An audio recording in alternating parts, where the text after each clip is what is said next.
अपने साथ ज्वाइन कर चुके हैं, वो अपने को इस एसबीएम की प्रेजेंटेशन देंगे। तो over to Arun sir. Thanks for joining us.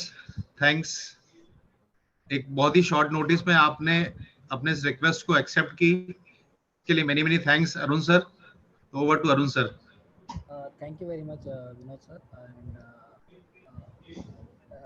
actually, Rudra के साथ में it is like very unfortunate कि मेरा पहला सेशन हो रहा है। अदरवाइज जो मुझे फीडबैक था, I should have done 2-3 more sessions with Rudra by now. But ठीक है, जब स्टार्ट हो जाए, situations are not so conducive and I hope everyone is in good health condition. Everyone's near and dear ones are safe and fine. तो short में start करूँगा. So I have background of banking. Okay, so मैं थोड़ा banking के हिसाब से और बड़ा प्रैक्टिकल वे में इसका एक पिक्चर ड्रॉ करूँगा. प्रेजेंटेशन के बाद में अपन फिर देख लेंगे.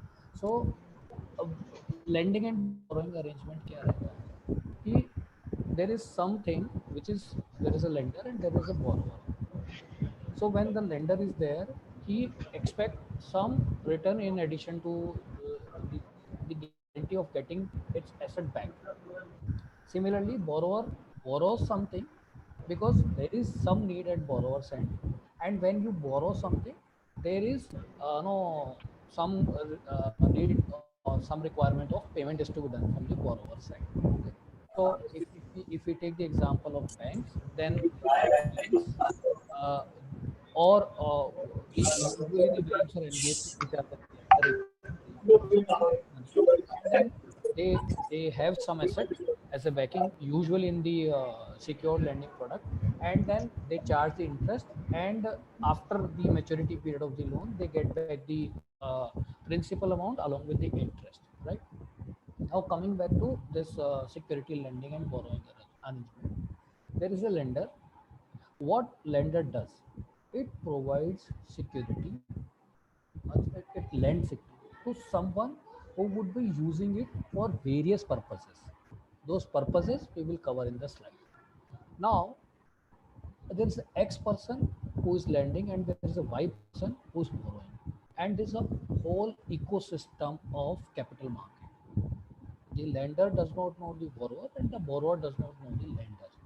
Okay, when the transaction happens, so the price discovery of lending, okay, per share, how much lending fees is to be charged, that is discovered on the market platform, and the market timings are up to 5 o'clock in the evening.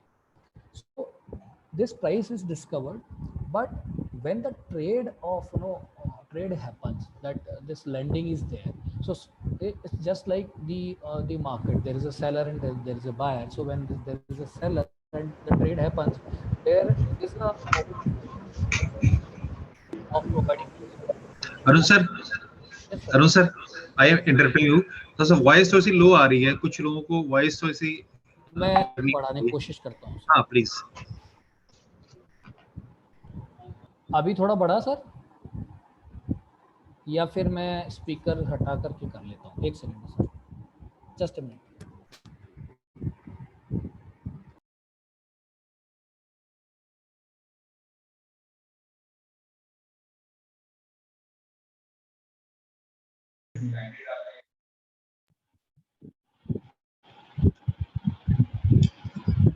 Now it is audible, sir? Yes, sir. Yes, sir. Just a minute, just a minute.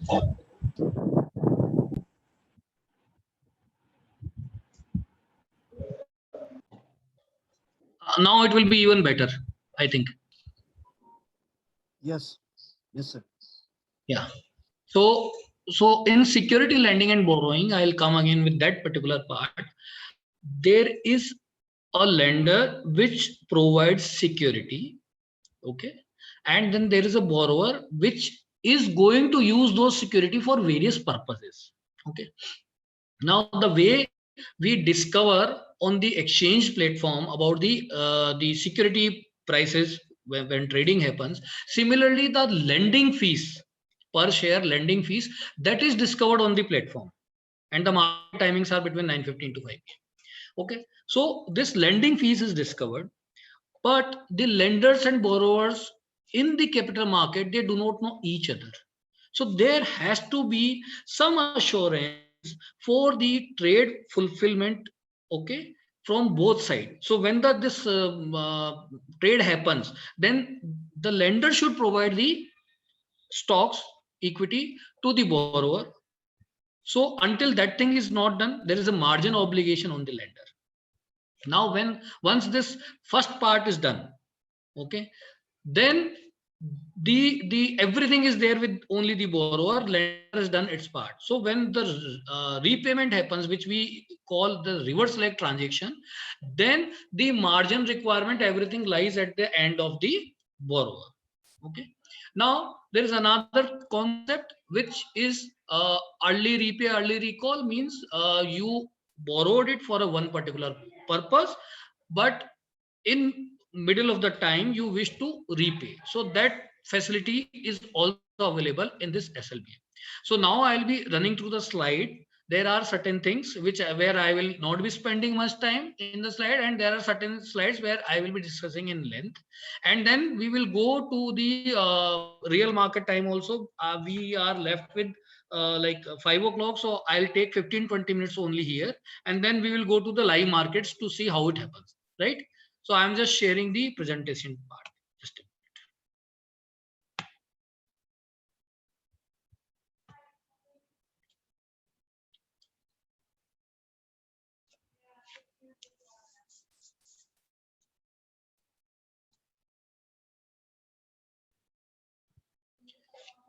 So what is SLB? It is a legally approved medium for lending and borrowing of the securities. Okay, and all the market participants in Indian security market have been permitted to lend borrow subject to respective regulatory guidelines. Now, all lenders. There are some person not getting your voice. They are not getting your voice. Sir, now actually.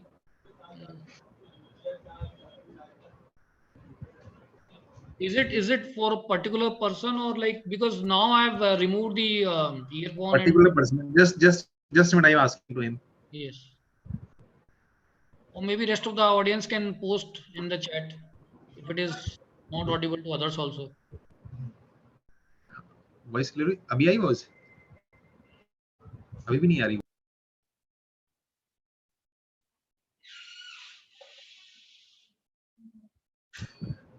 Persons are sitting in the Ahmedabad region. They are not getting your voice. What we can do, sir, if majority of the people, if they are able to understand and take the session, we will continue, and for that 1 or 2 person or Ahmedabad team, we will have another session. I don't have any issue in that. Okay. If majority of the people are able to hear my voice clearly and see the presentation, we will just go ahead. Or if majority of the people have some issue, then I'll log off and then I'll reconnect. So whatever the way you suggest, sir. Team, please message the chat box whether you're audible or not. Voice seems clear, sir. Let's continue. It's clear, na? Yes. Okay. Then continue, sir. So for Ahmedabad team, sir, you share my number with them. I'll run through presentation as per their convenience separately, sir. Okay. Yes, sir. So the lender, they have securities in their portfolio. When they lend it, along with the capital gains, they also make more money through the lending fees. So that is how they have more return. So that is the reason behind people who come forward for lending, and then the settlement is guaranteed by clearing corporation. So there is no risk of default, okay, in the whole arrangement. And for borrowers, there are various scenarios which are enlisted here. Financing the trading book at a lower rate of interest. When they go for a trading book financing through cash, the cost of money is higher than the cost of this securities. Then there is the reverse arbitrage possibilities available. Sometimes they need to cover their short position, and settlement failure avoiding is required. So for that they need where sometimes they have to make the physical settlement in the equity derivative. So all those scenarios are there where the borrowers would need certain securities. So I have just shared how it happens. Uh, so I'll just go to the other part. The securities which are permissible under SLBS, they keep on changing, and this is published on our website, so that can be checked. Okay. And then the transactions are lend and borrow, and then reverse transaction is repay and recall. Okay, and the quotes are in the form of lending fees per share, LF, which we term. So in the site, the live site, what we see the quotes, these are the quotes per share lending fees which we see, and that is negotiated on the online platform between the bidders, and then on that basis trade happens. And one is lending fees and one is lending price.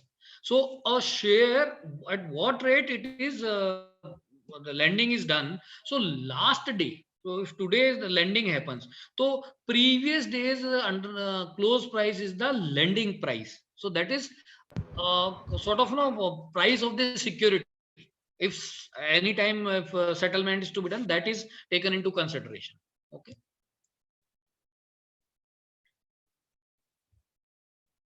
Then I will just show you this table. The table shows various contracts and their series. So January it shows as X1, and that is how it keeps on going up to October, November, and December. Okay, and the separate rollover contracts comes under the respective series. Okay, so the particular lending and borrowing happens for a month, and then if it is to be rolled over, then in that particular series there is separate rollover contract can be seen. This is important point, that rollover happens in that particular series only. And then eligible securities, these are listed here, but I will just advise the team to refer whenever it happens. It is published on our site on regular basis, what all securities which are permissible for SLBS. Okay. So we will see this chart. This is most important thing to understand how it happens. On T day, there is a lender and there is a borrower participant.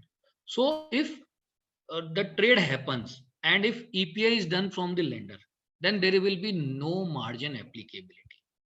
But if EPI is not done, then the margin is 25% of lending price. I have mentioned you what is the lending price. Lending price is T minus 1 day's price of the security, underlying security, plus MTM at EOD.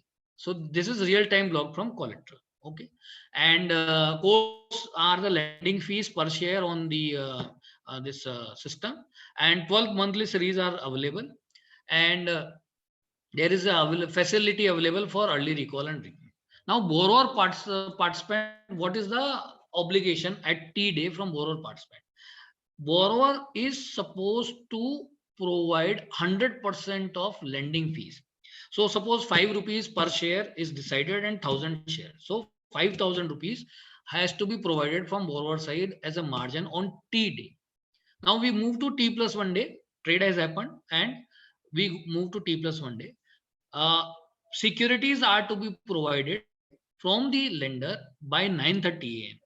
Okay, and the lender receives the lending fees payout by 11:30 a.m. even in case of borrower defaults, because that has already been paid by the borrower. Okay, and if at all this EPI was not done and there was some margin applicability, since securities are paying, so the margin drops, and in case of delivery does not happen, then there is a financial closure. So this is from lender side for T plus 1 day. Now the borrower side, what happens? Lending fees payment is done. So what the lending fees, basically the interest part is paid from its side, and then security payout is received. Now borrower has everything.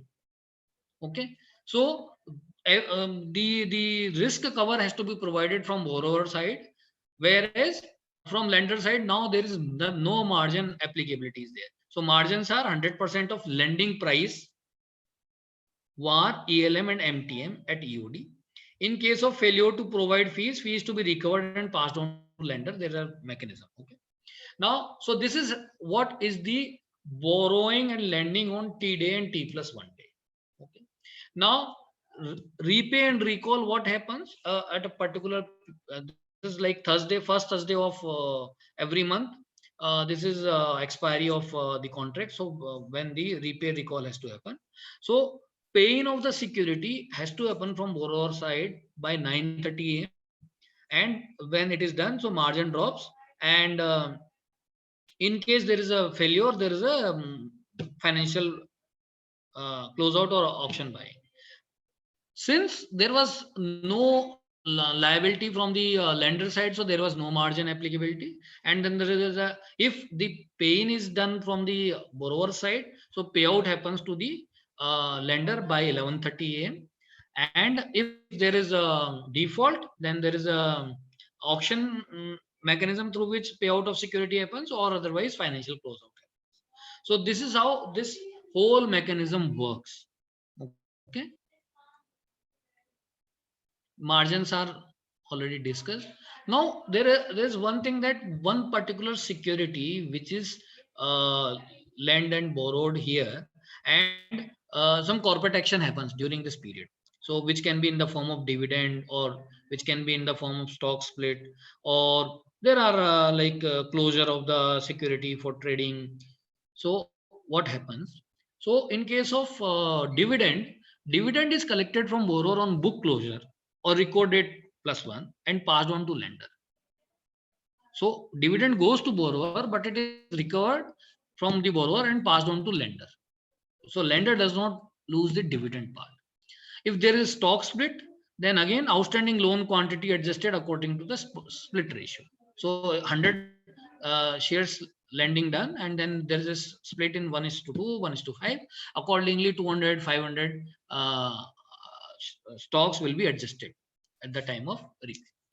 Or other corporate actions. So all outstanding transactions are foreclosed 2 days prior to execution date and intimation to the participants given on the corporate action announcement date. Okay. Now this is like first leg. If there is a security shortage by lender, so there is no fund payout to lender. Lender that the price discovery happened and share lending was to happen, but now this is not done from the lender side.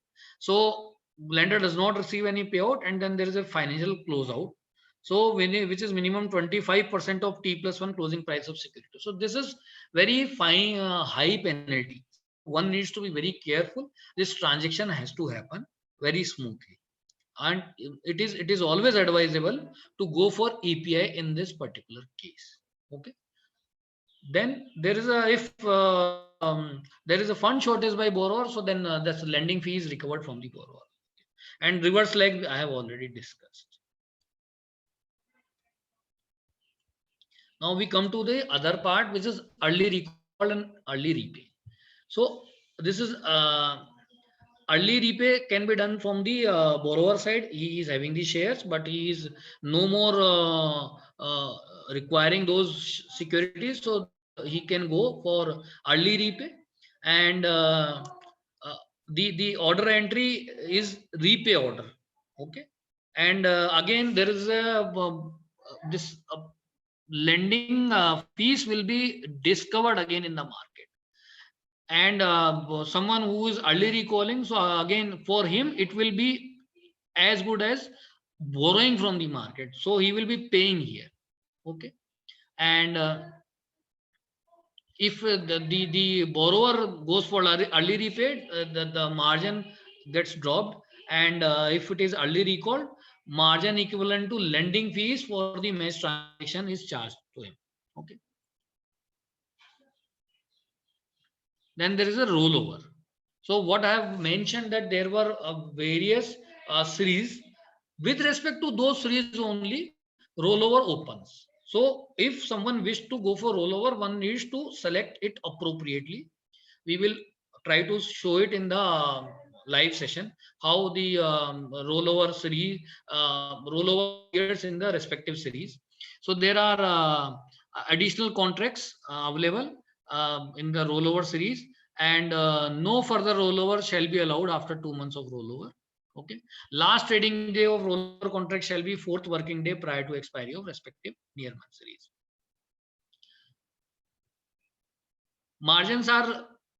Margins will always be that it will go with the logic.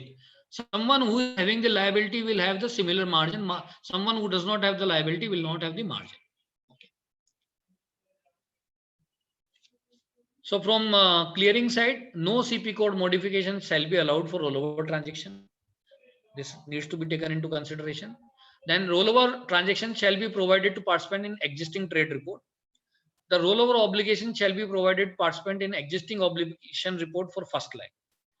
The rollover transaction shall be identified by series of rollover transactions. This is what I mentioned. And in case of rejection or non-confirmation of rollover obligation by custodian, closeout shall be levied on the participant. Okay.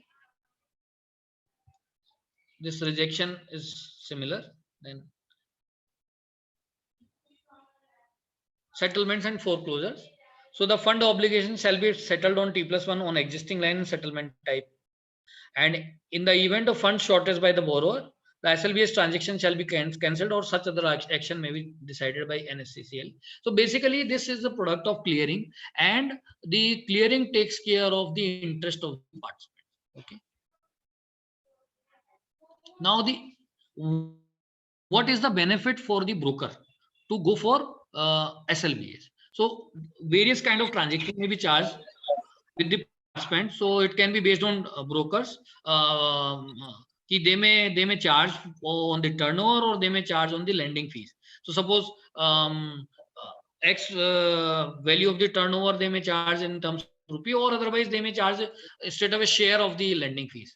So these are the two general ways. That is how you can make money from the transaction. And the taxation part, this may be relevant for the accounts team of the member. So transaction in SLB noted transfer under Indian income tax. So STT and SEBI turnover tax will not be applicable. And lending fees earned from SLB transaction is considered as business income. In case of closeout, it is important to note, in case of closeout, it would come under the purview of capital gain tax rules, as the closeout would be considered as sale of security. So this is how the taxation. Now, I request my colleague Vaibhav to share the, I'll just stop sharing, share the live market and share certain codes of particular kind of security. And then we may... Arun bhai, sorry, I am not carrying my laptop. आप अपनी website से share कर सकते हैं? मैं करता हूँ.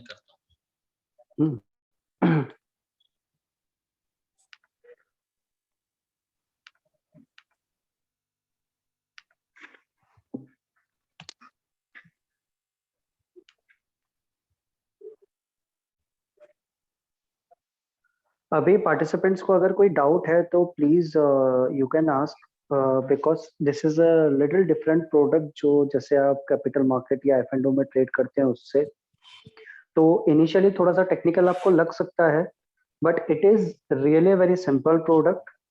और आप जितना ज़्यादा इसको समझेंगे उतना ज़्यादा आपको समझ में आएगा कि इसमें काम कैसे करना है.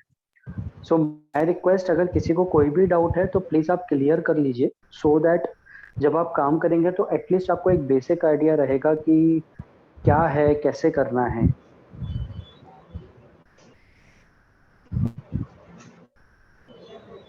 Now we will ask the question, or after live market we will ask the question. Sir, we can ask now, we can discuss now also. इसमें कोई प्रॉब्लम नहीं है. Is there any market lot for any script?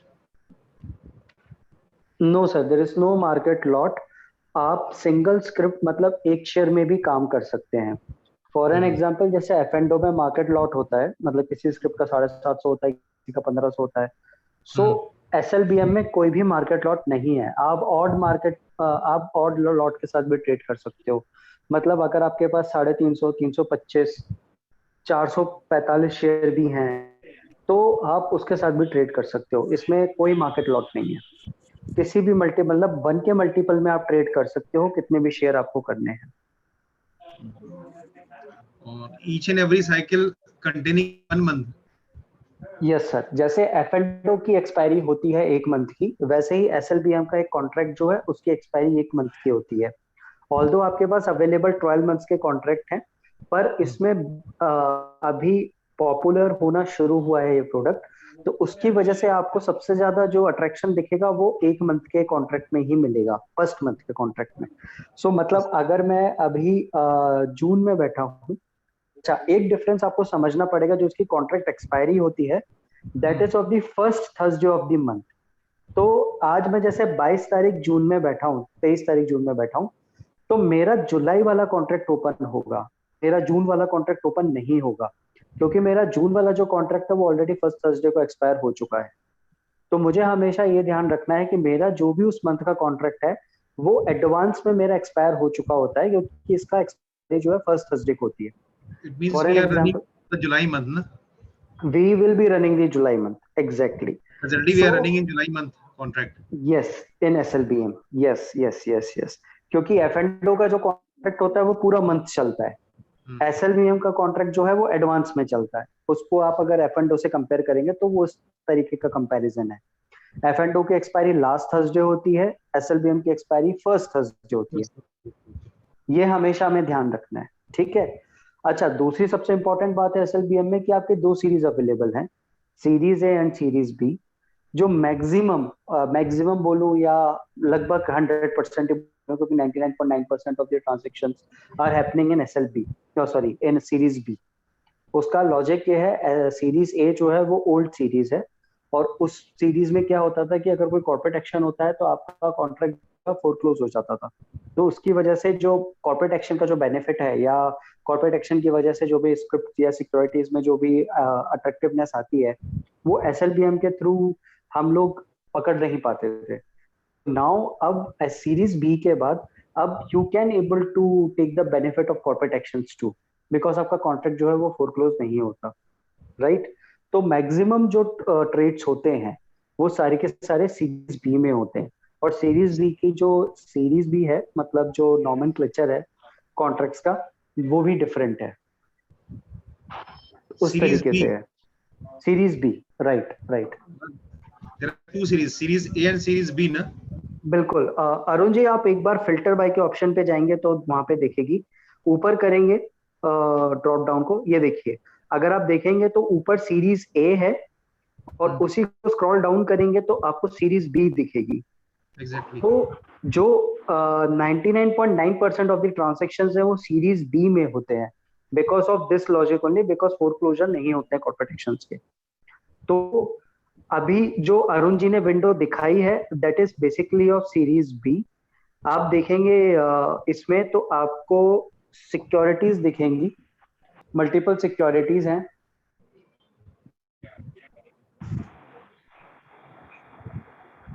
Arun ji पीछे वाली करिए please,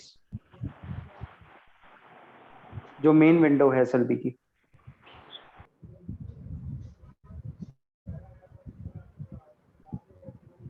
right, थोड़ा सा ऊपर कर दीजिए प्लीज, थैंक यू। सो अभी अगर आप वेबसाइट पे चेक करेंगे तो वेबसाइट पे आपको सबसे पहले मार्केट डेटा पे जाना है। मार्केट डेटा पे जाएंगे तो वहां पे आपको नंबर ऑफ ऑप्शंस दिखेगा, लेफ्ट हैंड साइड सबसे नीचे दिखेगा SLB। अरुण जी एक बार दिखा देंगे प्लीज, ऊपर, हाँ, मार्केट डेटा पे सबसे लास्ट में दिखेगा सिक्योरिटीज लैंडिंग एंड बोरिंग। सो जब आप सिक्योरिटीज लैंडिंग एंड बोरिंग पे क्लिक करेंगे तो आपको बाय डिफॉल्ट सीरीज ए के कोड्स दिखेंगे, ठीक है। तो आपको ये हमेशा ध्यान रखना है कि आपको फिल्टर बाय में जाके हमेशा सीरीज बी के कोड्स को सिलेक्ट करना है। अरुण सर, ये फिल्टर बाय में एक बार चेक करेंगे, जुलाई वाला कॉन्ट्रैक्ट आना चाहिए, अगस्त वाला ओपन है। नीचे वाला जुलाई नॉर्मल जुलाई, हाँ जुलाई 2021 ये। सो ये अब जुलाई मंथ कॉन्ट्रैक्ट की विंडो है। अब यहाँ पे अगर आप देखेंगे तो एक बेस्ट बिड आपको दिख रहा है, दूसरा आपको दिख रहा है best offer. So best offer is basically by your borrower quotes and best bid are basically your lender quotes. Okay, best offer का मतलब क्या हुआ? Sorry, best offer is by lender and best bid by is by borrower. So best offer का मतलब क्या हुआ कि मेरे पास सिक्योरिटी है, मैं मार्केट में पर्टिकुलर एक रेट पे सिक्योरिटी को लैंड करना चाह रहा हूँ, वो हो गया बेस्ट ऑफर। सो यहाँ पे अगर आप आइडिया को देखेंगे तो आइडिया की क्वांटिटी अराउंड 4 लाख शेयर की क्वांटिटी आ रही है। अगर मैं सन टीवी को भी देखूं, सबसे ऊपर सन टीवी आ रहा है, तो सन टीवी का कोट है 1200 सिक्योरिटी। अरुण जी स्क्रिप्ट वो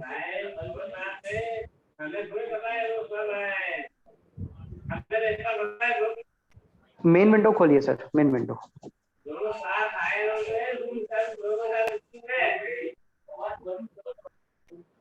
राइट, तो यहाँ पे आप देखेंगे तो बेस्ट ऑफर जो है वो लेंडर का भी जो आ रहा है, जिसके हिसाब से 1200 शेयर वो ₹1 के हिसाब से देना चाह रहा है, ये लेंडर का है।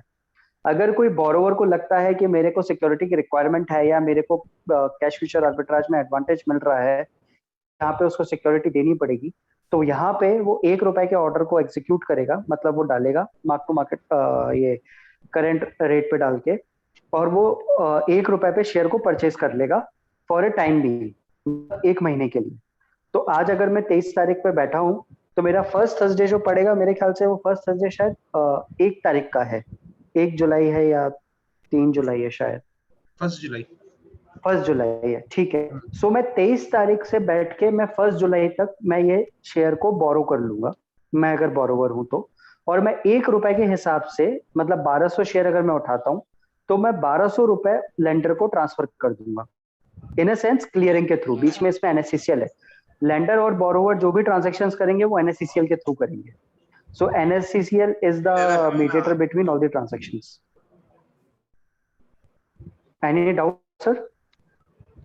नो, ठीक है, तो जैसे अगर आज मैं ट्रेड करता हूँ, जैसे सपोज मैंने सन टीवी में आज ट्रेड किया, आपके लेंडर के ₹1 के हिसाब से मैंने बोरो कर लिए शेयर, तो कल सुबह मेरे को मेरे 1200 शेयर मिल जाएंगे, और मेरे जो ₹1200 हैं वो कल सुबह मेरे अकाउंट से डेबिट होके लेंडर के पास चले जाएंगे एनएससीसीएल के थ्रू। ये सिंपल ट्रांजेक्शन है, ये T+1 पे सेटल होता है, ये हमें ध्यान रखना है। कैश मार्केट का जो भी सेटलमेंट होता है वो T+2 पे होता है, एसएलबीएम का जो भी ट्रांजेक्शन है वो T+1 पे होता है, ठीक है। अब यहाँ पे सबसे इंपॉर्टेंट बात जो है, जो हमें ध्यान देना है, उसमें ये है कि जो लेंडर है, लेंडर को एडवांटेज क्या क्या है। सबसे पहली चीज, लेंडर को सबसे बड़ा एडवांटेज ये है कि उसके पास जो सिक्योरिटी रखी हुई है, उस सिक्योरिटी पे वो एडिशनल एक रिटर्न जनरेट कर रहा है मार्केट से। मतलब ये जो ₹1200 पे एक शेयर, एक रुपए की वैल्यू मिली है, अगर आप देखें तो ये एक पर्टिकुलर रिटर्न उसको मिल रहा है उसके इन्वेस्टमेंट पे, without any hiccup, because every risk will be covered by NSCCL, क्योंकि उस शेयर को रिटर्न करना है उस मंथ के कॉन्ट्रैक्ट के बाद, वो एनएससीसीएल की रिस्पॉन्सिबिलिटी है। तो इसलिए लेंडर के पास कोई भी उस चीज का कोई रिस्क नहीं है। तो ये एक तरीके से आप बोल सकते हैं कि ये रिस्क फ्री रिटर्न है एक लेंडर के लिए। जो भी उसके पास सिक्योरिटी है, उसके पास कोई भी सिक्योरिटी हो, क्योंकि जितनी भी आपके सिक्योरिटीज एफ&ओ में है, वो सारी की सारी सिक्योरिटीज एलिजिबल है एसएलबीएम में ट्रेड करने के लिए। तो आपके पास अगर एफ&ओ की कोई भी सिक्योरिटी है, कोई भी स्क्रिप्ट है, वो आप एसएलबीएम में as a lender wise use कर सकते हैं। And anyone can be a lender, anyone. किसी के पास 10 सिक्योरिटी है वो भी लेंडर बन सकता है, किसी के पास 10,000 सिक्योरिटी है, 1 लाख सिक्योरिटी है, वो भी लेंडर बन सकता है, ठीक है। ये तो होगी लेंडर के एंगल पे साथ में। अब मैं बात करूं बोरोवर के एंगल पे, तो बोरोवर के लिए जो क्वांटिटी है वो उसको क्वांटिटी मिल जाएगी। अब वो क्वांटिटी उसको एज ए यूज कैसे कर रहा है ये वो उसके ऊपर है, चाहे वो रिवर्स आर्बिट्राज करके उसको यूज कर रहा है, चाहे वो उसकी जो कैश मार्केट की डिलीवरी अगर कोई फंस गई है जो उसको फुलफिल करना है, उसको भी वो एसएलबीएम से फुलफिल कर सकता है, क्योंकि एसएलबीएम का सेटलमेंट T+1 पे हो रहा है, और जो उसका फिजिकल डिलीवरी वाला सेटलमेंट है या फिर कैश मार्केट वाला सेटलमेंट है वो T+2 पे हो रहा है। तो T+1 पे लेके यहाँ से सिक्योरिटी लेके वहां पे वापस कर सकता है। लेकिन जो बोरोवर ने सिक्योरिटी ली है वो एक्सपायरी वाले दिन उसको वापस भी करनी है। ये आपको ध्यान रखना है कि जो बोरोवर ने सिक्योरिटी ली है वो वापस एक्सचेंज को करना है और एक्सचेंज से वापस लेंडर को जाएगी। ओके, सो ये जो ट्रांजैक्शन है, ये पूरा का पूरा जो ट्रांजैक्शन है ये T+1 पे सेटल होता है फर्स्ट लेग पे, और जब थर्सडे जो एक्सपायरी होती है उस दिन वो सेम डे सेटल हो जाता है। और सेम डे एक्सपायरी वाले दिन आपको कोई भी फाइनेंशियल ट्रांजैक्शन नहीं करना है, आपको सिर्फ, अगर आप बोरोवर है तो आपको सिर्फ सिक्योरिटी का पे इन करना है उस सेटलमेंट नंबर के अगेंस्ट में एक्सचेंज को, और आपका कॉन्ट्रैक्ट एक्सपायर हो जाता है। इसमें जैसे अगर आप F&O के कंपेयर करेंगे तो F&O में आपको काउंटर सौदा डालना पड़ता है, या अगर आपको कॉन्ट्रैक्ट एक्सपायर करना है, या फिर मार्केट क्लोजिंग के बाद आपकी जो भी क्लोजिंग प्राइस आती है उस क्लोजिंग प्राइस के बेसिस पर कॉन्ट्रैक्ट एक्सपायर हो जाता है। यहाँ पे लास्ट ट्रांजैक्शन वाले दिन, मतलब एक्सपायरी वाले दिन, आपका कोई भी ट्रांजैक्शन नहीं होता, आपको सिर्फ सिक्योरिटी वापस करनी होती है और लेंडर को सिक्योरिटी वापस आनी होती है। मेजर ये डिफरेंस आपको हमेशा ध्यान रखना है, ठीक है। यहाँ तक अगर किसी को कोई डाउट है तो सर प्लीज पूछ लीजिए, बिकॉज यहाँ पे मैं समझ सकता हूँ थोड़ा सा शायद कॉम्प्लिकेट लग रहा होगा। अगर कोई भी डाउट है तो प्लीज पूछ लीजिए। Being as a buyer and borrower lender की क्या मार्जिन रहेगी? जैसे आप सन टीवी का एग्जांपल आप दे रहे हैं कि पहले उन्होंने सन टीवी रेंट किया है 1 रुपए, तो दोनों की एज ए बायर और एज ए बोरोवर लेंडर दोनों में क्या मार्जिन लगेगा, मार्जिन इम्पोज, वो प्लीज क्लियर कर दे, वो इलस्ट्रेशन से क्लियर हो जाएगा। मैं बता देता हूँ सर। तो जैसे सन टीवी में हमने एग्जांपल देखा कि 1 रुपए पे आपका जो लेंडिंग फीस है वो लेंडर ने डाल रखा है। तो अगर सपोज ये ट्रांजैक्शन होता है तो सबसे पहले हम बात करते हैं लेंडर की, ठीक है। सो लेंडर के केस में होता है कि आपने सिक्योरिटी का अगर अर्ली पे इन किया हुआ है, तो सिक्योरिटी का अर्ली पे इन अगर आपने किया हुआ है तो आपको मार्जिन ऑब्लिगेशन कुछ भी नहीं लगेगी, ठीक है। आप सिंपल अपना अर्ली पे इन करेंगे और अर्ली पे इन करके आपका जो है लेंडर को कोई भी मार्जिन नहीं लगेगा, और अगले दिन उसको मतलब T+1 पे 1 रुपए के हिसाब से अगर ट्रेड हुआ है तो 1200 रुपए जो है वो लेंडर को मिल जाएंगे जीरो मार्जिन पे, ठीक है, अगर उसने अर्ली पे इन किया है तो। लेकिन अगर उसने अर्ली पे इन नहीं किया है तो उसको 25% ऑफ द क्लोजिंग प्राइस, मतलब प्रीवियस डे क्लोजिंग जो है उसके बेसिस पे उसका 25% जो है मार्जिन लगेगा। और ये जो मार्जिन लगेगा वो उसका T+1 पे लगेगा। T+1 पे मतलब जब तक वो सिक्योरिटी को एक्सचेंज को नहीं दे देता, जैसे वो सिक्योरिटी एक्सचेंज के पास जाएगी वो उसका मार्जिन ऑब्लिगेशन जो है वो रिलीज हो जाएगा, मतलब उसके पास कोई भी मार्जिन, एक्सचेंज उसका कोई भी मार्जिन ब्लॉक नहीं करेगा, और वो जो मार्जिन 25% दिया था एक्सचेंज ने लिया था वो वापस उसको रिलीज कर देगा लेंडर को।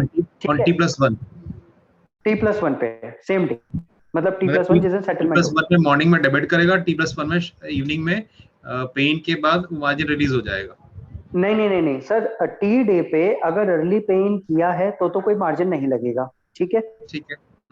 अगर उसने अर्ली पे इन नहीं किया है, आपने सीधे सौदा डाल दिया विदाउट अर्ली पे इन, तो आपका 25% ऑफ का मार्जिन सौदा डालते साथ ही ब्लॉक हो जाएगा। ओके यानी जो हम बिडिंग करने से पहले हम उसको अर्ली पे इन करा दें, अगर हम क्लियर कर समझे इस चीज को तो। बिल्कुल सर, बिल्कुल। और वो मार्जिन आपका रिलीज होगा T+1 पे जब आप सिक्योरिटी एक्सचेंज को दे देंगे। ओके। तो एक्सचेंज के बाद सिक्योरिटी आते से ही वो आपका जो मार्जिन ब्लॉक हुआ 25% का वो एक्सचेंज रिलीज कर देगा। ओके ठीक है सर। तो ये तो हो गया लेंडर वाला पार्ट, मतलब लेंडर पे कोई भी ऐसा कोई मार्जिन ऑब्लिगेशन खड़ी नहीं होती है, ठीक है। अब आते हैं बोरोवर वाले पार्ट पे। बोरोवर वाला पार्ट थोड़ा ध्यान से सुनिएगा, थोड़ा सा कॉम्प्लिकेटेड है, ठीक है। अब बोरोवर वाले पार्ट पे क्या होता है कि आपने टी डे पे जो सौदा डाला, सपोज हम सन टीवी का एग्जांपल ले लेते हैं। सन टीवी का जो 1 रुपए का जो मार्जिन, 1 रुपए का जो लेंडिंग फीस है, आपने जैसे ही सौदा डाला तो आपका 1 रुपए के हिसाब से आपका मार्जिन ब्लॉक हो जाएगा, मतलब जो आपकी लेंडिंग फीस थी वो आपकी ब्लॉक हो जाएगी, ठीक है। रिलीज नहीं होगी, ब्लॉक होगी, ये ध्यान रखिएगा, ठीक है। तो सपोज आपने 1200 शेयर का ऑर्डर डाला, 1 रुपए के हिसाब से जो 1200 रुपए बनते हैं, 1200 आपके मार्जिन अकाउंट से ब्लॉक हो जाएंगे, ठीक है। T+1 पे आपका जो है 1200 रुपए प्लस आपका जो सन टीवी का जो क्लोजिंग प्राइस था, सपोज 100 रुपए था, वो 100 रुपए प्लस सन टीवी पे जो मार्जिन लग रहा होगा, ELM एडॉक मार्जिन जो भी लग रहा होगा, सपोज 20% उसका मार्जिन लग रहा था, वो 20% उतना अमाउंट आपके अकाउंट से ब्लॉक हो जाएगा फॉर ए पीरियड, जब तक आप उस शेयर का बोरो पोजीशन रखेंगे तब तक। अगर आप एक्सपायरी तक रखते हैं तो एक्सपायरी तक वो शेयर की आपका मार्जिनिंग ब्लॉक रहेगी। ठीक है, ये जो अरुण जी ने जो शीट खोली, अगर आप वो देखें, उसमें नीचे जो बोरोवर पार्टिसिपेंट्स हैं, अगर आप उसमें जो सेकंड वाला ब्लॉक है राइट हैंड साइड में, जहाँ पे लैंडिंग फीस, जहाँ पे लिखा हुआ है लैंडिंग फीस पे इन होगा 9:30 बजे, ये T+1 की बात कर रहा हूँ मैं। ठीक है, सो T+1 पे आपका टी डे पे सिर्फ लैंडिंग फीस ब्लॉक हुई जो आपका ₹1 के हिसाब से थी। T+1 पे आपने लैंडिंग फीस एक्सचेंज को दी, आपके अकाउंट से वो डेबिट हो जाएगी वो फीस आपकी।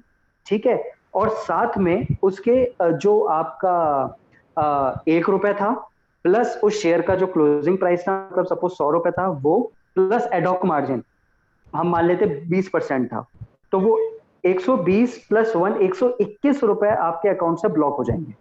मतलब बोरोवर के केस में अराउंड 120-125% का मार्जिन ब्लॉक होता है। ठीक है, और 11:30 बजे आपको सिक्योरिटी मिल जाएगी फॉर ए टेनर, जब तक आप उस सिक्योरिटी को रखना चाह रहे हैं, मतलब बोरोड पोजीशन को ओपन रखना चाह रहे हैं। और एक्सपायरी वाले दिन क्या होगा, जैसे ही आप एक्सचेंज को सिक्योरिटी का अर्ली पे इन करेंगे, जैसे ही एक्सचेंज के पास सिक्योरिटी आएगी, वो अर्ली पे इन आपका सक्सेसफुल होगा, आपका जो ₹121 ब्लॉक हुआ था वो आपका एक्सचेंज रिलीज कर देगा। तो अगर आप बोरोवर के पास देखें, लेंडर के पास सिर्फ लैंडिंग फीस आई थी। ठीक है, बोरोवर के पास सिक्योरिटी आई प्लस उसका मार्जिन ब्लॉक हुआ। ठीक है, एक्सचेंज को जैसे ही बोरोवर ने सिक्योरिटी वापस करी, उसका मार्जिन रिलीज हो जाएगा। ठीक है सर, कोई डाउट इसमें? इट मींस अगर किसी स्केप में 100% वायर मार्जिन लग रही है, सपोज करें CDSL 100% मार्जिन लग रही है, तो 100% उसकी शेयर्स की वैल्यू प्रीवियस डे के हिसाब से 100% वायर मार्जिन प्लस जो बोरोइंग फीस है, बिल्कुल सर, वो पे करनी पड़ेगी, वो पे अगर करनी पड़ेगी। ओके। तो इसमें जो भी मार्जिन लग रहा है, वार ELM करके जो भी मार्जिन लग रहा है, वो सिक्योरिटी वाइज चेंज होता रहता है। जैसे आपने 100% दिया, किसी सिक्योरिटी में 40% होता है, किसी सिक्योरिटी में 20% होता है।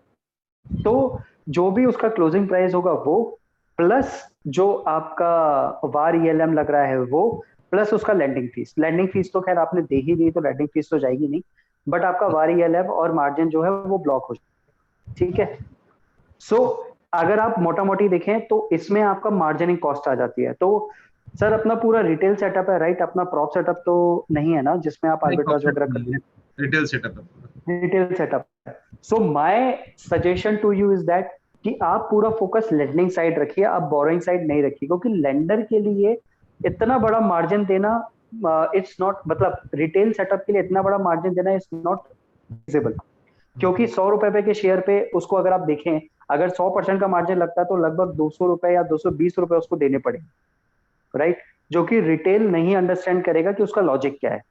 वहीं अगर आप प्रॉप में ट्रेड कर रहे हैं तो प्रॉप में एडवांटेज क्या होता है कि आप रिवर्स आर्बिट्राज अपॉर्चुनिटी को एक्सप्लोर कर सकते हैं, या फिर आपकी कोई फिजिकल डिलीवरी फंस रही है तो उस टाइम पे आप अपने एंड से वो मार्जिनिंग ऑब्लिगेशन फुलफिल करके उसको कंप्लीट कर सकते हैं।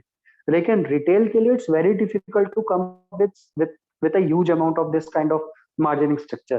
तो हम लोग जितने भी रिटेल सेटअप है सबको यही कहते हैं कि हम लोग फोकस करें तो रिटेल साइड फोकस करें, बोरोवर साइड फोकस ना करें। क्योंकि रिटेल में सबसे बड़ा एडवांटेज के पास ये है लेंडिंग करने में कि उसको जो भी सिक्योरिटी है उस पर उसको एडिशनल रिटर्न मिल रहा है, that too safe return, interest rate free return उसको मिल रहा है विदाउट एनी हिकअप। उसको कुछ नहीं करना, सिंपल अपनी सिक्योरिटी आपको देनी है और आप उसको उसके सिक्योरिटी को एक्सचेंज को ट्रांसफर कर देंगे एज ए लेंडर, तो सारा का सारा बेनिफिट उसको मिल जाएगा।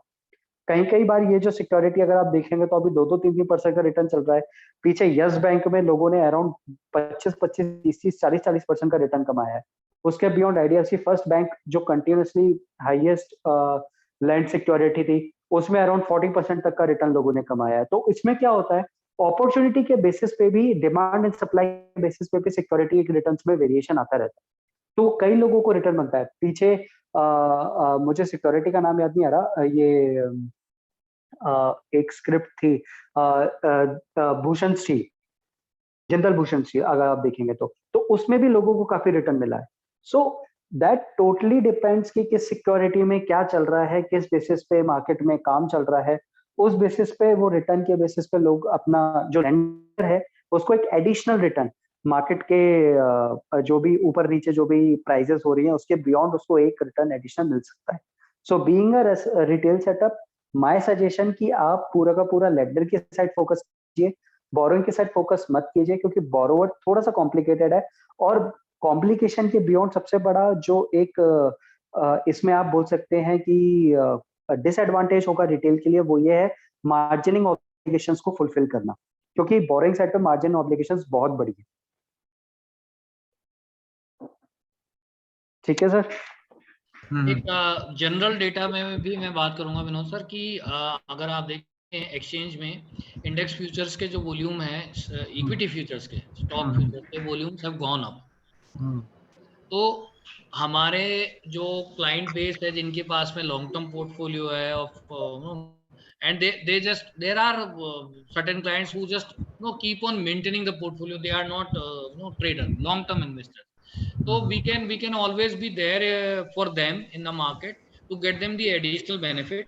और क्योंकि अब स्टॉक फ्यूचर्स बढ़ रहा है, बहुत तेजी से बढ़ रहा है, आप पिछला कुछ पीरियड का डेटा उठा के देखें तो ये अपॉर्चुनिटी अपने जो उन इन्वेस्टर्स के लिए अच्छी है तो बस परचेज करके रख लेते हैं. They are not traders, they are just keeping it. So they will be getting that, and we will also see if we can share all the coming opportunity of if there is demand from the market of particular security, you know. So sometime we maybe in a getting some from somewhere that this is a demand, we can sensitize for the such kind of investors having those securities to come and explore if there is any good opportunity of of lending fees income available. Because sir इसमें addition सबसे बड़ा यही है कि ये जो product है that is all completely demand supply thing. अगर किसी को सिक्योरिटी की जरूरत है और सपोज किसी आर्बिट्राज मॉडल को सिक्योरिटी की जरूरत है which they are exploring the reverse arbitrage opportunity, so उस केस में ना सिक्योरिटीज की जो डिमांड आती है वो भी काफी बड़ी बड़ी आती है. 50,000 share, lakh share, 10 lakh share, इस तरीके से क्वांटिटीज में शेयर क्वांटिटी आती है. सो उस टाइम पे what they are exploring is just they want to enter into the market to take a benefit of certain situations. हमें सिर्फ उस चीज का एडवांटेज लेना है. That's the simple thing we can explore, right? Only thing that we can focus on कि we have to keep an eye regularly on the market window. First thing is that कि क्या-क्या scripts चल रही हैं, क्या-क्या स्क्रिप्टों में काम हो रहा है, वो हमें देखना है. दूसरा हमें ये देखना है कि अभी आप अगर देखेंगे तो कुछ सिक्योरिटी में ना पैसों में काम हो रहा है, मतलब 90 पैसे, 1 रुपए 10 पैसे, 15 पैसे, 20 पैसे. लेकिन उन सिक्योरिटी में जब आप अंदर उस पर क्लिक करके जब आप उसके मार्केट डेप्थ देखेंगे ना तो वो सिक्योरिटी आपको लगेगी कि वो 25-25, 30 लाख सिक्योरिटीज ऑलरेडी ट्रेड हो चुकी हैं. तो जब आप 25-25, 30 लाख सिक्योरिटी का मल्टीप्लायर इफेक्ट लगाएंगे उस पर, तब आप देखेंगे कि काफी अच्छे लेवल पे लेंडिंग फीस ट्रेड हो रही है. वो आपको हो सकता है वन शॉट में, क्योंकि वो लेंडिंग फीस जो है वो पर शेयर की लेंडिंग फीस है और हम यहाँ पे वॉल्यूम जो बात कर रहे हैं वो लैक्स में बात कर रहे हैं, तो वहां पे वो डिफरेंस आपको दिखेगा. सो आपको सिंपल ये देखना है कि किस किस सिक्योरिटीज में काम हो रहा है. हम अपने क्लाइंट को क्लियर बता सकते हैं कि हमारे पास एक ऐसा प्रोडक्ट भी है जहाँ पे आपके पास जो सिक्योरिटीज हैं we can utilise them to generate an extra return, that too in an guided in an exchange regulations form. आप कोई अलग से उसको ओवर कमिट नहीं कर रहे हैं. This is all exchange product. आप एक्सचेंज के बेसिस पे ही उसको ट्रेड करा के दे रहे हैं, राइट? सो ये आप बेनिफिट है. और इनफैक्ट दिल्ली के भी काफी ब्रोकर्स हैं. इनफैक्ट आप अगर इंस्टीट्यूशनल ब्रोकर्स देखेंगे, क्योंकि मुंबई में जो इंस्टीट्यूशनल ब्रोकर्स हैं like ICICI securities, like HDFC securities, बहुत प्रॉम्प्टली क्लाइंट को इन इस तरीके के प्रोडक्ट को वो लोग प्रमोट करते हैं, क्योंकि पोर्टफोलियोज उनके पास इतने बड़े बड़े हैं. उनको पता है कि अगर मैं 2% का भी रिटर्न क्लाइंट को जनरेट करके दे रहा हूँ, that is more than significant for them. They are more than happy कि हाँ मेरे को मिल रहा है, कोई दिक्कत नहीं है. हमारे यहाँ only thing is we are not very well aware about this product, how we can utilise it, we can explore an opportunity. At least अभी सिचुएशन में आप हमेशा उससे सिर्फ और सिर्फ इक्विटी, सिर्फ और सिर्फ मार्केट के बारे में बात नहीं कर सकते। आप जब उसके सामने कोई नई चीज रखेंगे, आप उसको समझाएंगे, तो वो ऑटोमेटिकली आपको टाइम देगा, आपका एक इंटरेक्शन लेवल बढ़ेगा, आपके पास एक पॉइंट होगा जहां पे आप उसको ये बता सकते हैं, अरे मार्केट में नई चीज है, हम इसको एक्सप्लोर कर काम आगे कर सकते हैं। और बीइंग अ ब्रोकर आपको क्या एडवांटेज मिलेगा कि आपका क्लाइंट आपके पास ही रहेगा, एक एंगेजमेंट लेवल आपका और बढ़ जाएगा, आपका क्लाइंट आपके पास रहेगा, साथ में आप उसके साथ कंटिन्यूस कनेक्ट करके उसको नई नई चीजें बता सकते हैं। क्योंकि आज के जमाने में मतलब जो भी टेक्नोलॉजी ड्रिवन आप ब्रोकर्स देखें, टेक्नोलॉजी ड्रिवन सिचुएशन देखें, उस हिसाब में ना क्लाइंट का एंगेजमेंट इज वेरी नेसेसरी, जो कहीं ना कहीं हम पीछे थोड़ा सा रह जाते हैं, बिकॉज हमारे पास कोई चीज नई नहीं है उसको ऑफर करने के लिए, बताने के लिए। तो यहाँ पे हम इस प्रोडक्ट को पिचिंग करके हम उनको समझा सकते हैं, चाहे आपका छोटा क्लाइंट हो, कोई बात नहीं, आप बताओ उसको, एटलीस्ट ये तो होगा कि आप अपने एंड से उसको कुछ नया बता रहे हो और अपने एंड से कोई नई चीज जनरेट होगी।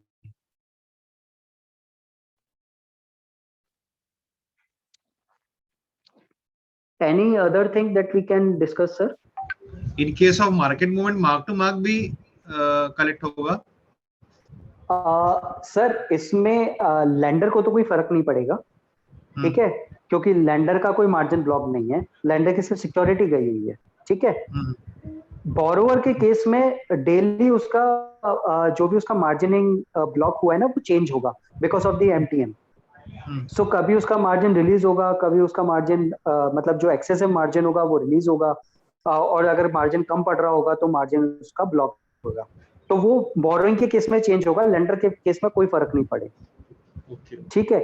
अब जैसे एक इसमें और ऑप्शन है, मेरे को पोजीशन एक्सपायरी तक रखना है, ये मेरा कंसर्न है। अगर मैं चाहूँ तो अपनी पोजीशन पहले भी वाइंड अप कर सकता हूँ, अगर मैं लैंडर हूँ तो मैं रिकॉल ऑर्डर करके अपने सिक्योरिटी को वापस मार्केट से मंगवा सकता हूँ, ठीक है। अगर मैं बोरोवर हूँ तो मैं सिक्योरिटी को अर्ली रीपे भी कर सकता हूँ। वो मेरा कंसर्न है कि कर रहा हूँ कि मुझे करना ही एक्सपायरी तक लेके जाना है। कई लोग क्या करते हैं, थर्सडे के दिन कॉन्ट्रैक्ट मेरा एक्सपायर हुआ एफएंडो का, थर्सडे को वो लोग मार्केट खोलेंगे, 3:30 बजे मार्केट खत्म हुआ, उनकी जो डिलीवरी फंस रही है, सपोज बोरो के केस में मैं बात कर रहा हूँ, सो वो डिलीवरी जो फंस रही है वो देखेंगे और एसएलबीएम में अपने ऑर्डर पुट करना शुरू करेंगे, तो एकदम से मार्केट में ना अट्रैक्शन बढ़ जाता है। अगर आप 3:30 के बाद विंडो देखेंगे एसएलबीएम की तो अलग होगी, और 3:30 के पहले देखेंगे तो विंडो अलग होगी, ठीक है। तो थर्सडे एक्सपायरी के बाद इसमें सबसे ज्यादा वो होता है, अट्रैक्शन बढ़ता है, क्योंकि आपके पास एक हफ्ते की अगर आप बोरो करने जाएंगे तो मेरे पास 7 ही दिन का मेरे को मार्जिन ऑब्लिगेशन फुलफिल करनी है, राइट। अगर मैं बोरोवर पर्सपेक्टिव से जाऊं, और लैंडर के पास एडवांटेज क्या है, मैं 7 दिन के मेरे को एक एडिशनल रिटर्न मिल रहा है, मतलब शॉर्टर ड्यूरेशन के लिए मैं कुछ ना कुछ जनरेट करके मिलता है मेरे को। मैं चाहूँ पूरे yes sir, repeat this line again. मैं ये कह रहा हूँ कि जो मेरा एसएलबीएम की एक्सपायरी है वो फर्स्ट थर्सडे होती है ऑफ द मंथ, और मेरी जो एफएंडो की एक्सपायरी है वो होती है last Thursday of the month. तो मेरा बीइंग अ बोरोवर, सो मैं अगर मेरी कोई एक्सपायरी में मेरी पोजीशन फंस गई है, या मैं कोई रिवर्स आर्बिट्राज अपॉर्चुनिटी एक्सप्लोर कर रहा हूँ, तो मैं उसको 3:30 के बाद एसएलबीएम से एक्सप्लोर करना शुरू करता हूँ। 3:30 तक तो मेरा एफएंडो चल रहा है, 3:30 के बाद मेरा कॉन्ट्रैक्ट एक्सपायर हुआ एफएंडो का, उसका अगर मेरी सपोज फिजिकल डिलीवरी फंस गई तो मैं एसएलबीएम में एंटर करूंगा, एसएलबीएम से एक्सप्लोर करूंगा उस अपॉर्चुनिटी कि मेरे को बोरोइंग कॉस्ट क्या लग रही है, मेरे जो मैं लैंड करूंगा, मैं जो लैंडर से शेयर लूंगा उसकी लैंडिंग प्राइस क्या लग रही है, वो सारी कैलकुलेट करूंगा। अगर मेरे ल्यूक्रेटिव है तो मैं शेयर उठाऊंगा और उसकी फिजिकल डिलीवरी फुलफिल कर दूंगा, रिवर्स आर्बिट्राज अपॉर्चुनिटी मैं उसको फुलफिल कर दूंगा। वहीं अगर मैं लैंडर के पर्सपेक्टिव से जाऊं, तो अगर मैं last Thursday of the month को मैं शेयर दे रहा हूं और मैं फर्स्ट थर्सडे को मेरे शेयर मिल रहे हैं, तो मेरे पास अप्रोक्सीमेटली 7 से 10 दिन की विंडो है मेरे पास, और 7 से 10 दिन में अगर मैं 1%, 1.5%, 2% का रिटर्न ले रहा हूं, तो इससे अच्छा return for a shorter period of time क्या रहेगा, मेरा वो पॉइंट कहने का। दैट्स द पॉइंट कि एक्सपायरी वाले दिन स्पेसिफिकली काम ज्यादा निकलता है, लोग ज्यादा अपॉर्चुनिटी एक्सप्लोर करने की कोशिश करते हैं। डे बाय डे इसमें अगर आप काम देखेंगे, जैसे अरुण जी ने बोला कि day by day equity futures, equity options अगर आप देखेंगे तो वॉल्यूम कंटिन्यूअसली बढ़ता जा रहा है, वो बढ़ रहा है, तो उसी की वजह से एसएलबीएम में भी काम बढ़ रहा है। क्यों? क्योंकि लोग हर तरीके की अपॉर्चुनिटी एक्सप्लोर कर रहे हैं, ठीक है। और ये टू वे साइड है, सिर्फ लेंडर के कोड डालने से आपका ऑर्डर एग्जीक्यूट नहीं होगा, बोरोवर का आना भी जरूरी है। सो बोरोवर जो है वो अपनी अपॉर्चुनिटी एक्सप्लोर कर रहे हैं, उस अपॉर्चुनिटीज के बेसिस पे वो इस SLBM मार्केट में एंटर करते हैं। हमें बीइंग अ रिटेल ब्रोकर हमें सिर्फ ये ध्यान रखना है कि हम उनकी जो नीड है उसको कंप्लीट करते रहें, हमें हमेशा ध्यान रखना है, क्योंकि हम other side of the trade book है, हम बोरोइंग साइड नहीं है, हम लेंडर साइड है, तो हमें उनकी नीड्स को फुलफिल करना है, वो चीज हमें ध्यान रखना है।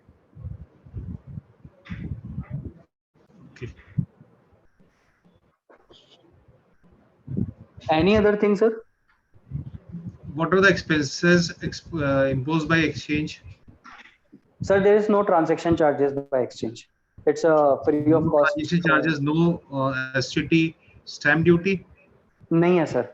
अरुण जी वो लास्ट स्लाइड एक बार खोल दीजिए जो प्रेजेंटेशन में है, हमने डिस्कस की थी।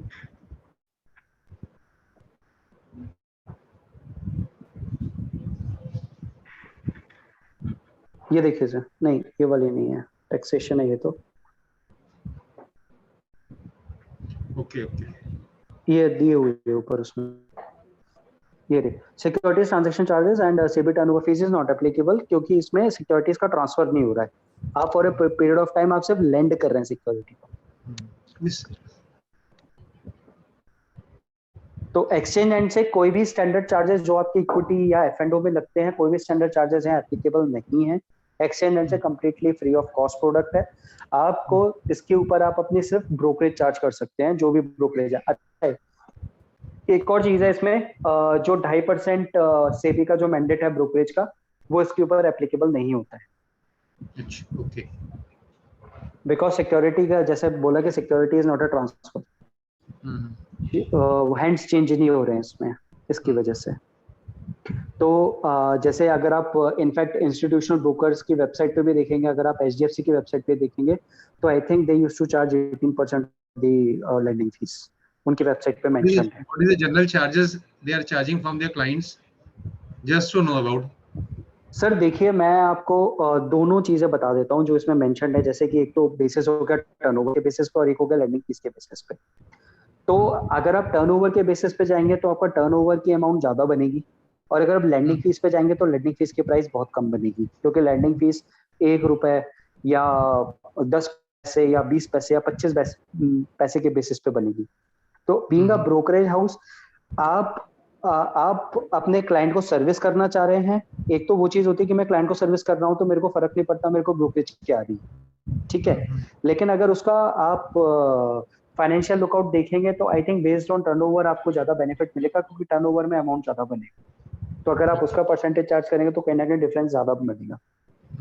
तो वो हर ब्रोकर का अपना एक मॉडल है कि वो किस तरीके से उसका बिजनेस अपॉर्चुनिटी बना के देख रहा है। कुछ ब्रोकर क्या कहते हैं कि मेरे 4-5 क्लाइंट ही काम करते हैं, ज्यादा क्लाइंट काम नहीं करता और मैं एज ए सर्विस उनको दे रहा हूँ बस। तो वहां पे उनका लुकआउट कंप्लीटली डिफरेंट हो जाता है कि एज ए सर्विस मैं प्रोडक्ट दे रहा हूँ, क्योंकि इसमें ना तो कोई कंप्लाइंस है, ऐसा कोई मार्जिन ऑब्लिगेशन खड़ी नहीं होती, ऐसा कुछ मुझे रिपोर्टिंग नहीं करना, आपकी मार्जिन रिपोर्टिंग भी नहीं है।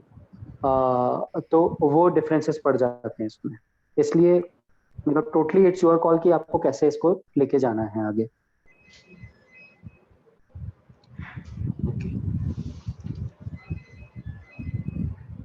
Any other thing, sir? Team Rudra, any query from your side? Sir यदि भालचंद सर बनारस, सर किसी क्लाइंट को यदि मुझे इस प्रोडक्ट के बारे में समझाना होगा तो स्टार्टिंग कैसे करना होगा, बेसिक क्या चीज स्टार्टिंग में उसको समझाना होगा? आप बेसिकली पूछ रहे हैं कि मेरी सेल्स पिच कैसी रहनी चाहिए?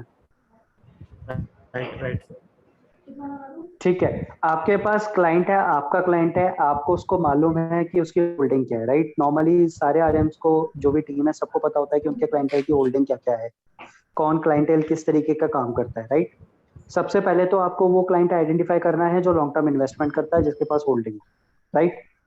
दूसरा, आपको सबसे ज्यादा इंपॉर्टेंट है, आपको इस प्रोडक्ट के बारे में ब्रीफ आपको ये पता होना चाहिए कि इस प्रोडक्ट में मोटा मोटी किन किन स्क्रिप्ट में काम कर रहा है, क्या वो स्क्रिप्ट SLBM में ट्रेड हो रही है, अगर हो रही है तो किस तरीके की लैंडिंग फीस चल रही है। ये दो चीज आपको हमेशा ध्यान रखनी है। सपोज अगर HDFC बैंक किसी के पास है और HDFC बैंक 2-3 दिन कंटिन्यूस आपको दिख रहा है कि मेरा ट्रेड हो रहा है SLBM में, ₹2, ₹3, ₹1 पे ट्रेड हो रहा है, फिर मैं क्लाइंट को अप्रोच करूंगा कि सर अपने पास ऐसे HDFC बैंक पड़ा हुआ है, एक्सचेंज का एक प्रोडक्ट है SLBM, जिसमें मैं एक्सचेंज को शेयर लैंड करके मैं उस पे एक पर्टिकुलर अमाउंट वापस ले सकता हूँ।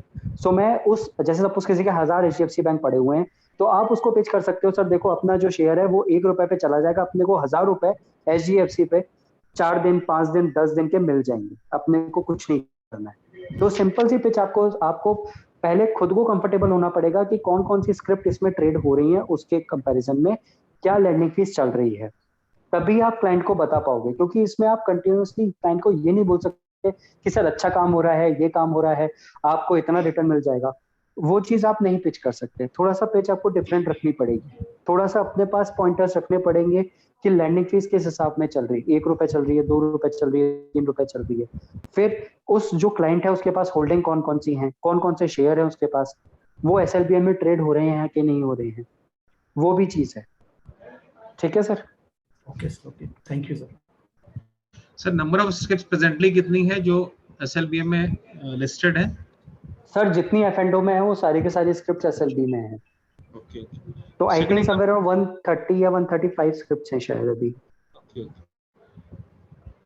इन एडिशन टू दैट, वो अभी जो क्वेश्चन रेज किया था कि हाउ टू पिच, मैं ये प्रेजेंटेशन सर फॉरवर्ड कर देता हूँ, तो आप मतलब एक बहुत ही शॉर्ट में कुछ बना लें और फिर पिच करें कि ठीक है, हमारे जो ऐसे इन्वेस्टर जो पोर्टफोलियो लेकर के बैठे हैं, राइट, तो अब पोर्टफोलियो है उनके पास में, उनका रखा हुआ है and it is growing, right, we can see the markets are touching new heights, so they are just maintaining the portfolio, they get the dividends also. Now you offer them another thing just by virtue of their portfolio. तो उस तरह से अगर pitch कीजिएगा तो जो आपके long term investor हैं उनके साथ में उनका रिटर्न भी बढ़ेगा, कुछ आपका रेवेन्यू भी आएगा और फर्दर इंटरेक्शन बढ़ जाएगा। So addition to that, presentation मैं फॉरवर्ड कर दूंगा सर। आप हाँ जैसे अरुण जी ने बोला कि आप प्रेजेंटेशन में पॉइंटर्स यूज कर सकते, प्रेजेंटेशन के पॉइंटर्स, और साथ में जो इंस्टीट्यूशन ब्रोकर, जैसे मैंने HDFC सिक्योरिटीज का एग्जांपल दिया, तो उन्होंने SLBM का पूरा एक प्रोडक्ट नोट दे रखा है अपनी वेबसाइट पे, जिसमें उन्हें बड़े क्रिस्प वे में 3-4 पॉइंटर्स दे रखे हैं कि अगर आप SLBM में काम करते हो तो आपका क्या क्या एडवांटेज है। आप वो एक बार लुकआउट देख लीजिए, वो पॉइंटर्स देख लीजिए, उस बेसिस पे आप भी अपना एक SLBM का, आजकल तो सारी प्रमोशन सब चीजें सारी ऑनलाइन ही चल रही हैं, राइट, व्हाट्सएप पे हो गया, क्लाइंट्स को मेलर्स हो गए, उस तरीके से आप एक अपना पैम्पलेट या फिर 1 पेजर SLBM का बना लीजिए, ठीक है, और उसको अपने क्लाइंटों को भेजना शुरू कीजिए। जब आप कंटिन्यूअस क्लाइंट से एंगेजमेंट करेंगे ना, तो क्लाइंट ऑटोमेटिकली आपसे पूछेगा कि ये क्या प्रोडक्ट है, क्या बताना चाह रहे हो आप, क्या चीजें हैं, तब फिर आप उसको अप्रोच कीजिए कि सर ये चीजें हम प्रमोट कर रहे हैं, प्रोडक्ट इस तरीके का है और हम इस तरीके से इसमें काम कर सकते हैं। वो एक प्रोडक्ट ब्रीफ ऑफ क्लाइंट के पास जाएगा तो it will have a different impact. साथ में अरुण जी अपनी जो वीकली रिपोर्ट आती है वो भी आप एक बार सर के साथ शेयर कर दीजिए, उसमें उसको भी सर यूटिलाइज कर सकते हैं। मैं विनोद जी को तो ना इस तार्किक के अलावा रेगुलर बेसिस पे फॉरवर्ड करना चालू कर दूंगा, which he हाँ also जी, हाँ can ji, share with the whole team and then accordingly they can decide. हम लोग विनोद जी कैसा है ना, हम लोग हर वीक का SLBM में जो भी वॉल्यूम हुआ है, जो भी ट्रांजेक्शन्स हुए हैं, टॉप स्क्रिप्ट कौन कौन सी थी, वो सारी हम लोग शेयर करते हैं अपने मेंबर्स के साथ। तो उसमें एटलीस्ट ये रहता है कि हफ्ते भर की जो भी SLBM में एक्टिविटी रही है वो सारी की सारी उसमें आ जाती है। इनफैक्ट आप उसका भी यूटिलाइज कर सकते हो कि आप अपना क्लाइंट को जो भी फॉरवर्ड करना है वो आप उसमें से उठा के आप शेयर कर सकते हैं। सो इसमें क्या है ना, थोड़ा सा आपको इनिशियली क्लाइंट एंगेज करना पड़ेगा। एक बार क्लाइंट को समझ में आया कि हाँ भाई मैं ये काम कर सकता हूँ, मेरे को समझ में आ रहा है कि हाँ इसमें कोई रिस्क नहीं है, क्योंकि आजकल सबसे बड़ा क्वेश्चन क्लाइंट को ये रहता है कि मेरा रिस्क क्या है, क्या मैं सेफ हूँ कि नहीं हूँ। तो पहले तो आपको वो कॉन्फिडेंस देना पड़ेगा कि it is backed by NSE, तो आपको कहीं पे भी कोई इशू नहीं रहने वाला है जब तक आप लैंडिंग साइड पे हैं। ये चीज हमें कॉन्फिडेंस बिल्ड करना है। ठीक है सर?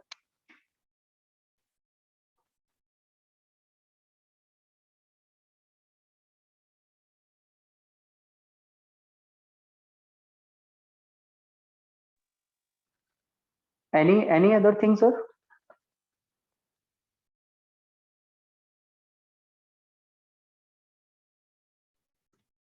सर इसमें एक जगह RD आया हुआ था, RD का मतलब? I think Pradeep sir has raised a hand to ask the question. Over to Pradeep sir. एक क्वेश्चन और आया था, आर डे आया था, मतलब सर मैं समझा नहीं। सर आर डे एक जगह लिखा हुआ था, आर डे का मीनिंग क्या है सर? जैसे आर डे +1 लिखा हुआ था। आर डे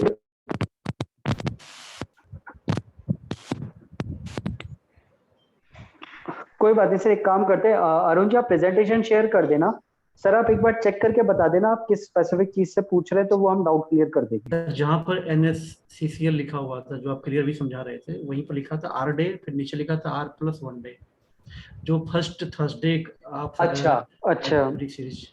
ठीक सर, वो रिवर्स Mechanism. जो आपका जब ऑर्डर एक्सपायर होता है उसको हम वो बोलते हैं रिवर्स ट्रांजैक्शन। तो our day is reverse transactions. तो मतलब आपका जब टी डे हुआ, मतलब पहले दिन जो ट्रेड करा, उसके बाद जो एक्सपायरी का जो रहेगा वो होता है आर, रीपे ऑर्डर और रिकॉल ऑर्डर के रिस्पेक्ट में। वैभव सर, एक आपने लाइन वहां ऐड की थी, no roll over after 2 months। Yes sir. ये क्या है सर मतलब इसका मतलब ये रहता है कि SLBM में जो मैक्सिमम रोल ओवर अलाउ है वो 2 मंथ का अलाउ है। तो मतलब अगर मैं जुलाई का कॉन्ट्रैक्ट ट्रेड कर रहा हूँ तो जुलाई से अगस्त और अगस्त से सितंबर, तो मैं 2 महीने तक अपनी पोजीशन को रोल ओवर कर सकता हूँ। उसके बियॉन्ड मेरे को फ्रेश कॉन्ट्रैक्ट में एंटर करके अपनी फ्रेश पोजीशंस करनी पड़ेगी। ठीक है, जैसे मैं F&O में क्या करता हूँ, मैं कंटिन्यूस अपना रोल ओवर कर सकता हूँ, राइट। अप्रैल से लेके मैं दिसंबर, जनवरी, फरवरी रोल ओवर कंटिन्यूस कर सकता हूँ। SLBM में ऐसा नहीं है। SLBM में मैक्सिमम 2 मंथ तक ही अपनी पोजीशंस को रोल ओवर कर सकता हूँ। उसमें एक कंडीशन और है सर, SLBM में जो मैं रोल ओवर करूंगा वो मैं डेडिकेटेड कॉन्ट्रैक्ट के डेडिकेटेड रोल ओवर कॉन्ट्रैक्ट में ही कर पाऊंगा। मतलब जैसे F&O का एग्जांपल देता हूँ, F&O में मेरा जून का कॉन्ट्रैक्ट है, जून का मैं जुलाई के कॉन्ट्रैक्ट में रोल ओवर कर सकता हूँ, कोई दिक्कत नहीं है, राइट। करंट से नेक्स्ट मंथ के कॉन्ट्रैक्ट में मैं इजीली रोल ओवर कर सकता हूँ। SLBM में वो फैसिलिटी नहीं है। SLBM में क्या होता है, जुलाई का जो कॉन्ट्रैक्ट है उसी का ही एक रोल ओवर कॉन्ट्रैक्ट होगा, उसी के ही रोल ओवर कॉन्ट्रैक्ट में अपनी पोजीशन को रोल ओवर कर सकता हूँ। अगर मैं गलती से मेरी जुलाई के कॉन्ट्रैक्ट की जो पोजीशन है उसको मैंने अगस्त के कॉन्ट्रैक्ट में पोजीशन में डाल दिया, तो मेरी जो पोजीशन है वो मेरी फ्रेश पोजीशन होगी, वो मेरी रोल ओवर पोजीशन नहीं होगी। मतलब अरुण जी एक बार आप वेबसाइट दिखाइए, मैं भी डाउट क्लियर कर देता हूँ। अपना जो SLB की जो विंडो है वो एक बार ओपन कर दीजिए। यहाँ पे जब आप फिल्टर बाय खोलेंगे ना, फिल्टर बाय पे लेके जाइए सर।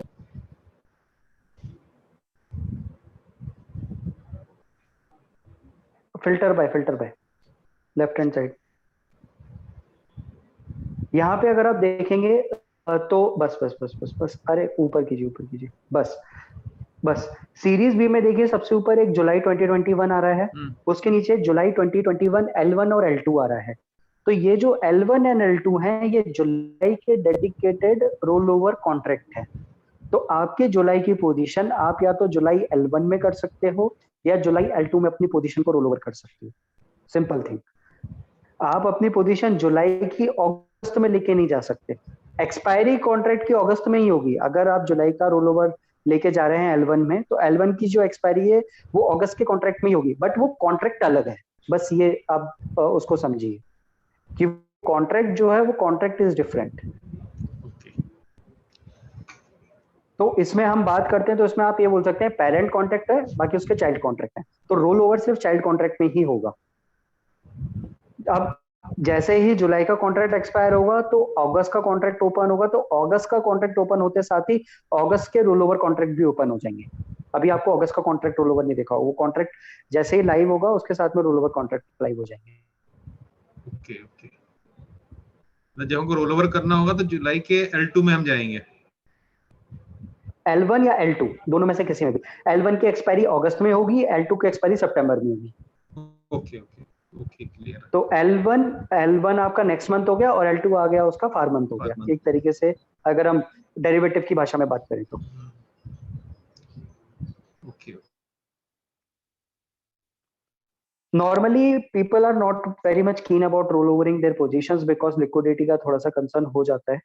सो नॉर्मली लोग नहीं करते हैं रोल ओवर. लोग क्योंकि क्या होता है मार्केट में चेंजेस भी इतने होते हैं तो आपकी लैंडिंग फीस भी चेंज होती रहती है कंटिन्यूसली अगर आप देखेंगे तो.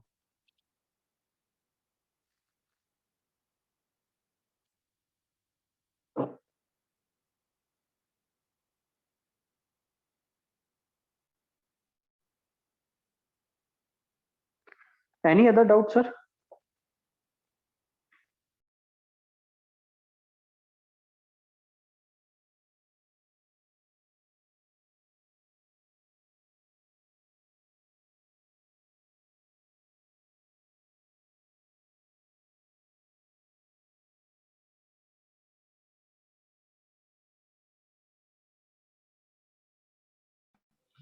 Vinod sir, we are done from the presentation and discussion. I have also forwarded you on WhatsApp the last week's SLBM snapshot, and this presentation also I'll be sharing with you once we are through with this meeting. So still we will be approachable, sir. You can share my number as well as I will share Vaibhav's number also with you. So in case of any further queries, we can discuss afterwards also.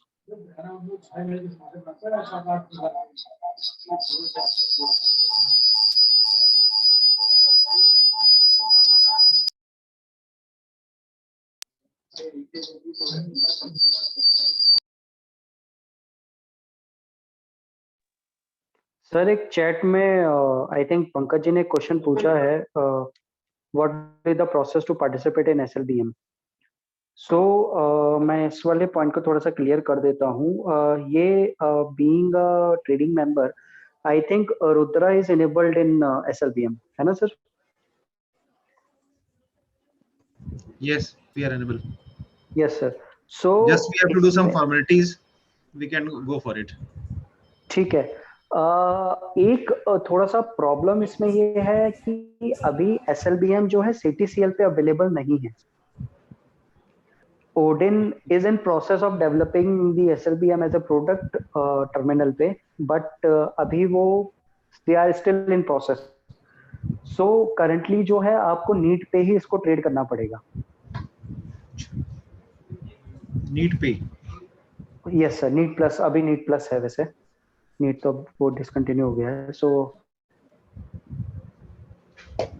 Okay. आपको branches में या अपनी जो भी सब brokers हैं उनको देना है तो वो नीट के थ्रू ही जाएगा. वो आपको एक बार मैनेज करना पड़ेगा उस तरीके से. कोई अलग से यूसीसी करनी होगी कि जनरल यूसीसी से हो जाएगा जो ऑलरेडी यूसीसी रजिस्टर्ड है? नहीं नहीं सर, अलग से यूसीसी होगी. जैसे सेगमेंट की जो यूसीसी होती है, हर सेगमेंट के आप यूसीसी करते हैं, उसी तरीके से एसएलबीएम की भी यूसीसी होगी. ओके, तो मेरे को प्लीज फॉर्मेट इसका प्रोवाइड कर दीजिएगा. सर फॉर्मेट तो स्टैंडर्ड ही है, बस सेगमेंट चेंज हो जाता है उसमें. एडिशनल सेगमेंट करके कर दूंगा.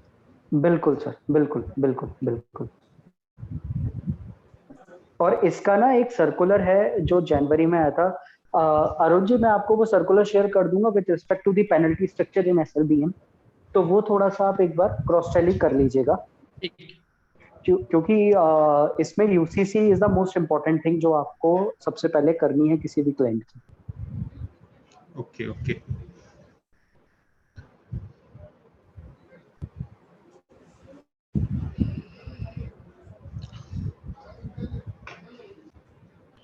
और कोई पार्ट बाकी तो नहीं रह गया कोई? एसएलबीएम तो सर इतना ही है. सो मैंने प्रेजेंटेशन शेयर कर लेता हूँ and we so it's just a beginning in SLBM. तो आगे भी कुछ भी क्वेरीज होंगी तो we will keep on taking. Team Rudra, any query?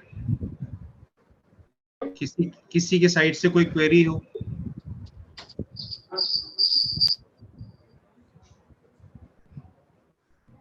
जो बेसिक चीज मेरे को समझ में आया कि अपने क्लाइंट को रिटेन करने के लिए और थोड़ी बहुत ब्रोकरेज अर्न करने के लिए ये प्रोडक्ट अपने लिए एक अच्छा टूल रहेगा. क्लाइंट्स के साथ इंटरेक्शन करने के लिए, क्लाइंट्स के साथ संबंध बनाए रखने के लिए ये टूल एक अच्छा टूल रहेगा, एक अच्छा प्रोडक्ट रहेगा जिससे हम क्लाइंट से इंटरेक्ट कर सकते हैं और क्लाइंट को भी रिटर्न्स आ सकते हैं.